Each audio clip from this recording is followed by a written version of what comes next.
Guys, nagbabalik tayo dito sa ating channel para sa latest update natin dito kay Vivo guys ngayong February 24, 2025. Eto guys, so meron na sila ditong bagong release. Ito yung kanilang latest model ngayon, ang kanilang Vivo V50 5G. Available na po sa mga naghahanap po ng V50 5G. Yan, ito na po yung ating latest update guys. Ito may dalawang variants po yan, yung kanilang Vivo V50 5G. Yan po yung mga i-update natin. Then ang kanilang Vivo TWS 3E. So kung naghahanap naman po tayo ng buds, so yung wireless buds, napaka-affordable po ng kanilang Vivo TWS 3E. Tapos guys, ito naman yung kanilang 200 series. Andito yung kanilang 200 Pro. At ang kanilang 200, yan, 200 5G din. Ito guys, meron din sila ditong Vivo Watch 3. Ito po may dalawang variants ng kanilang Vivo Watch 3. Meron silang Moon White Leather and Asteroid Black Rubber. At ang kanilang V40 Lite, ito may tatlong variants po ang kanilang V40 Lite. Yan po yung i-update natin ngayon para sa tatlong variants po nito. At syempre guys, kung entry level naman dito kay Vivo ang ating hanap, andito po yung kanilang mga entry level. Andito yung kanilang Vivo Y03 sa mga naghahanap ng budget, Y19s. Ito yung mga below 10,000 naman. Ito may dalawang variants din po yan, Vivo Y19s at ang kanilang Vivo Y28. At ang huli sa lahat guys, ito yung kanilang Vivo V40. Baka naghahanap pa po tayo ng Vivo V40. Ayan, ito guys, umpisahan na natin ang update natin dito kay Vivo. Unahin na po natin ang kanilang Vivo Y03 para po sa mga naghahanap ng budget lang na cellphone. Ito guys, for Vivo Y03, ito yung dalawang variants nila. Kung naghahanap tayo ng budget lang dito kay Vivo, ito yung kanilang Y03. Bago tayo guys pumunta doon sa presyo ng Vivo Y03, pag-usapan muna natin yung kanilang mga specs and parameters. Ito guys, expandable po ang memory nito up to 1TB, naka 8GB RAM 128. Yan. Tapos ito guys is kung gamer tayo, naghahanap tayo ng budget lang, ito ay naka ultra game mode na rin para sa kanyang multi turbo 5.5. Pagdating po sa kanyang screen refresh rate, ito ay naka 90Hz na rin. So napaka-smooth na rin yan, 90Hz na rin po yung refresh rate niyan, na merong high brightness para sa kanyang low blue light screen. O, diba?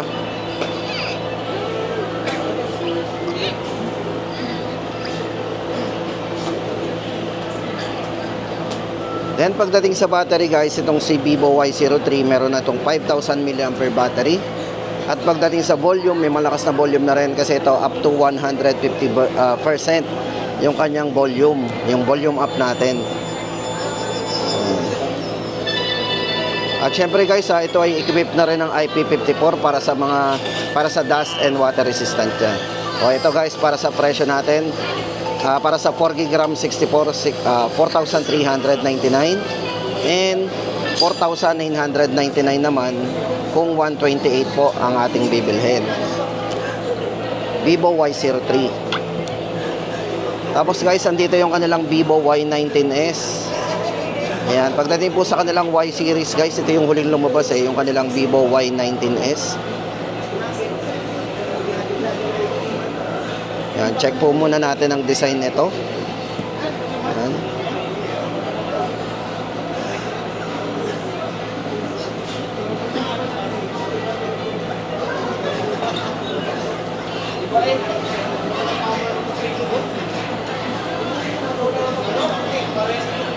Ito guys, kay Vivo Y19s, ito may dalawang variants po ito. Isang 128 at isang 256GB.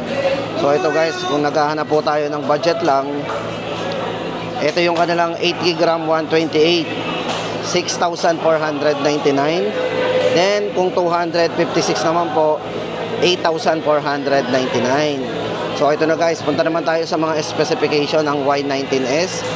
Unang-una guys dito, meron po itong 5,500 mAh na battery at naka 15 watts fast charging na din IP64 para sa dust and water resistant yan. Kung more on camera din tayo guys, ito meron din tong mga AI photo enhance. So yan, di ba? Check natin. So meron siyang portrait, night mode.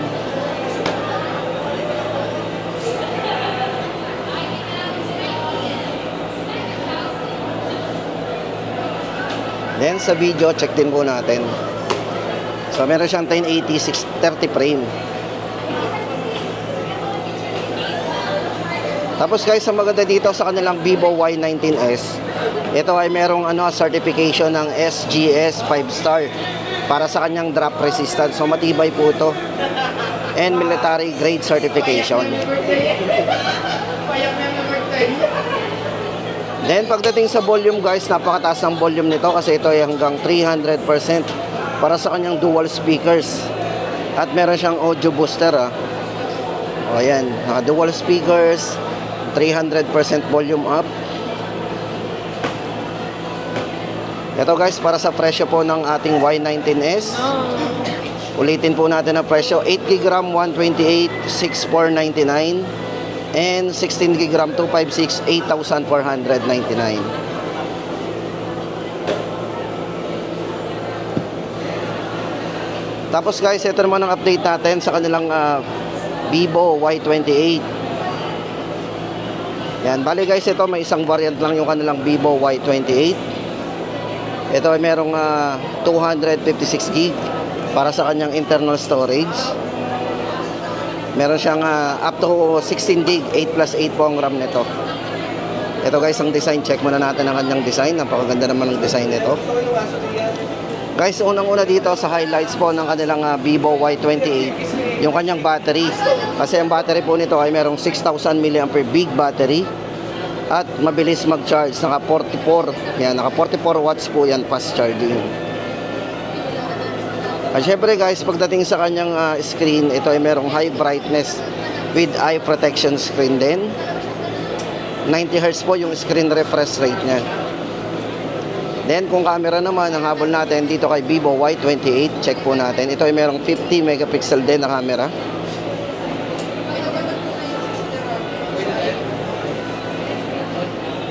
Yan, check po natin yung 50 megapixel nito. Meron po siyang 50 megapixel po para sa kanyang super night camera.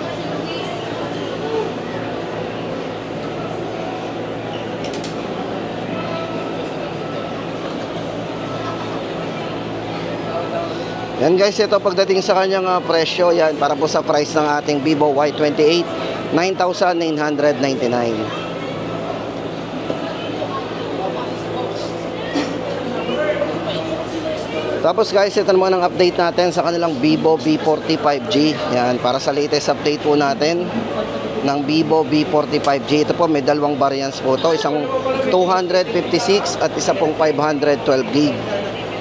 Yan guys, ito para sa design. Check muna natin ang design nito.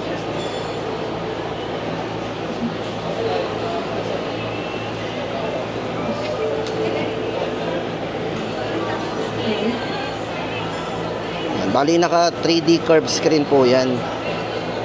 Para po sa kanyang design. Yan.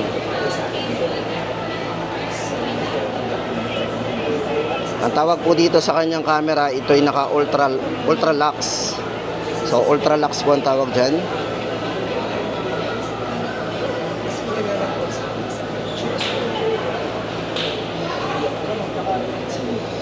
Then, ito guys, pagdating sa kanyang charging, ito ay napakabilis na rin. Meron tong 80 watts na fast charging din. At syempre, ayan, check natin. At syempre guys, pagdating sa processor, ito ay naka Snapdragon 7 Generation 3 na. Naka 4 nanometer na din.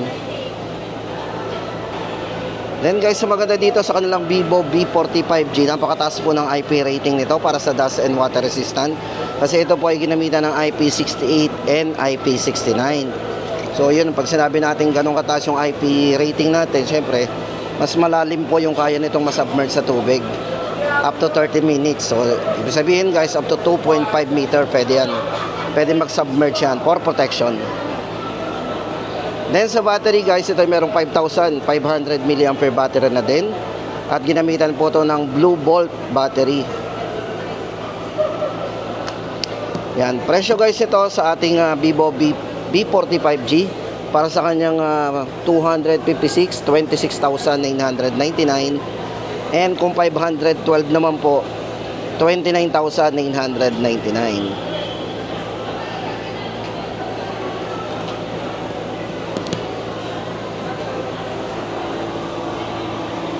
Tapos guys, ito naman ang update natin sa kanilang Vivo V40 Lite. Ito may tatlong variants po ito. Dito kay Vivo V40 Lite.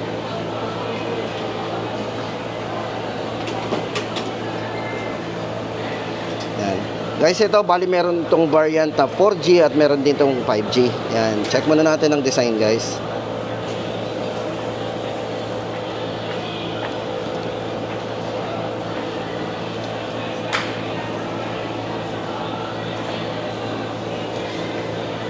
Ito guys, para sa mga specs po nitong si Vivo V40 Lite.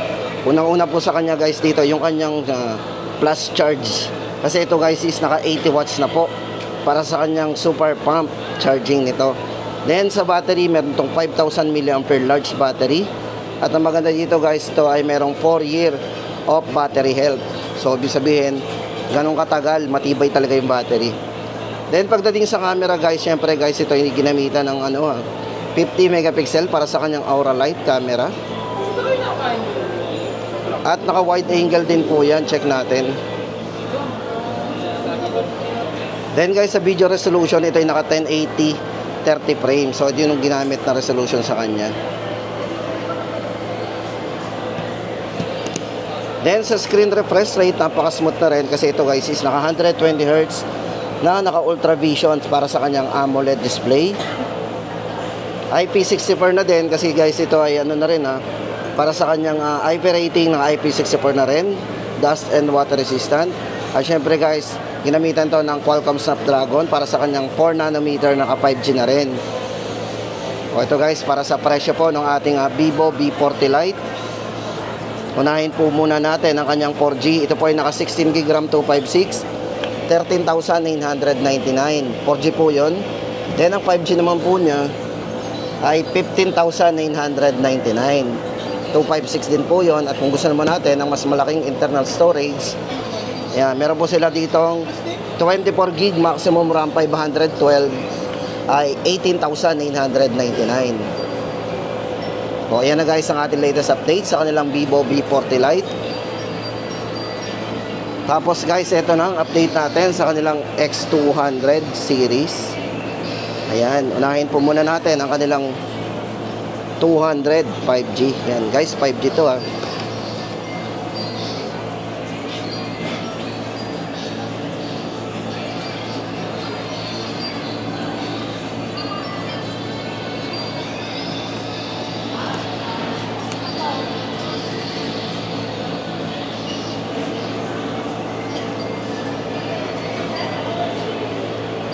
Ito guys, kay Vivo X200. Guys, kung camera ang hanap natin, tamang-tama sa inyo to. Kasi si Vivo X200, ginamitan po to ng size camera, 50 megapixel. Para po sa kanyang telephoto camera with Sony IMX. Ayan, ginamitan po siya ng 882 sensor. Then, siyempre, para guys, sa kanyang true color, yung sa kanyang main camera guys, ito, ginamitan din niya ng 50 megapixel BCS. At ginamitan naman po ito ng Sony IMX 921 sensor.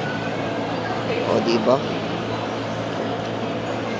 At yung ultra wide angle po niyan, ganun din, naka 50 megapixel din po. Yan. Pagdating sa chipset guys, itong si X200 5G is naka MediaTek Dimensity 9400. At kung battery naman guys ang ating pag-uusapan, ito ay merong mataas na battery, 5,800 mAh large battery. 90 watts, napakabilis na din po nitong mag-charge kasi ito ay naka 90 watts na plus charge na. 120 Hz po yung kanyang screen refresh rate. Napaka-smooth.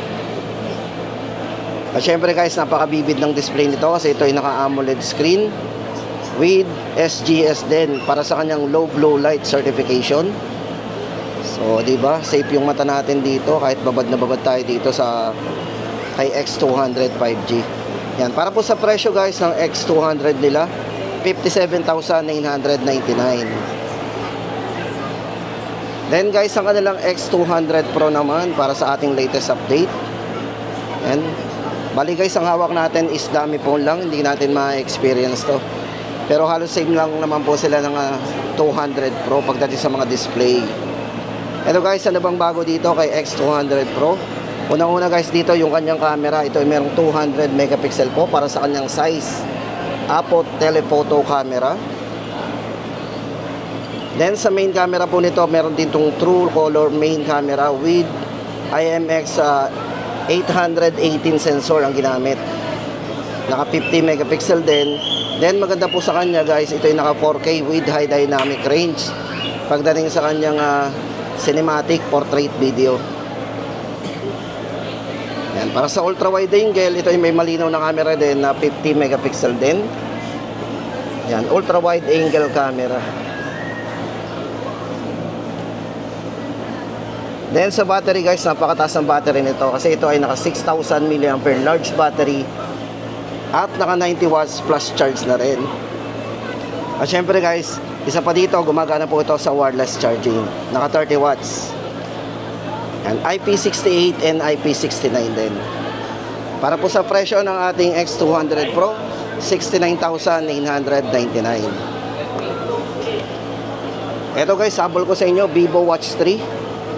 Ito po yung kanilang Vivo Watch 3 para po sa dalawang klase ng Vivo Watch 3. Ang rubber po nito guys, ito yung kanyang Asteroid Rubber Black, 13,999.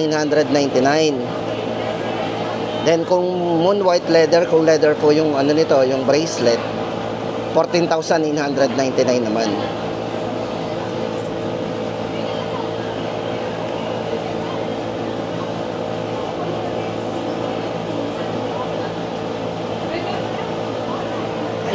Guys, ulitin po natin ang presyo. Vivo Watch 3, 14,999 ang leather. And sa rubber black po ay 13,999. Tapos guys, kung naghahanap tayo dito kay Vivo ng buds, andito yung kanilang nag-iisang Vivo TWS 3E. Yan, kung hanap lang po natin ay budget na wireless earbuds, yan, 1,999 lang po yan. Guys, maganda dito, matipid sa battery kasi ito ay merong 42 hours super battery life. Yan.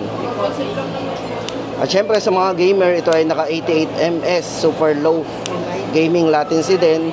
At syempre meron din siyang noise reduction.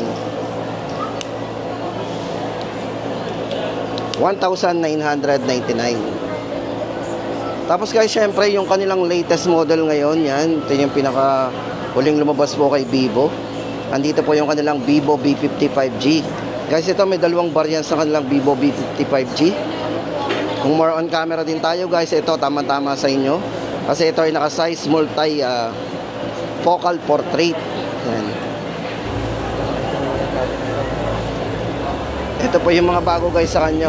Ginamitan po siya ng size Distagon and 24mm na naka-landscape portrait. At syempre size B speed and 35mm 1.5 times street portrait naman.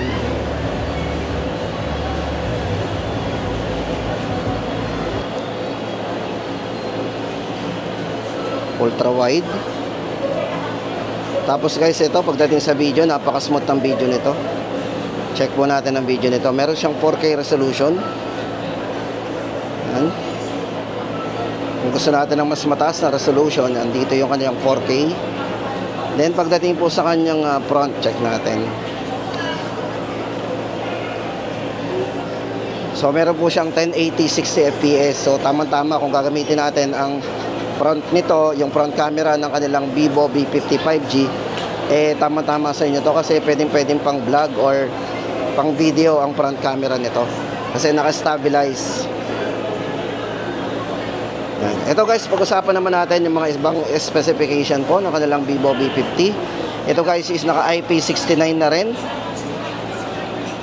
Yan, para sa kanyang dust and water resistant. At syempre guys, pagdating sa chipset, ito po ay ginamitan ng Vivo V3 Plus chip plus MediaTek Dimensity 9400. So yun po yung bagong ano nila, chipset. Then pagdating sa battery, napakataas po ng battery ng kanilang Vivo V55G guys.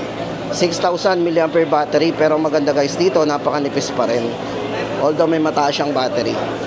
O ito na guys, para sa presyo po ng ating Vivo V55G. 24GB na maximum RAM, 256, 27,999. And 24GB RAM 512, 30,999. O ayan na guys ang ating latest update dito kay Vivo. Ngayong February 24, 2025.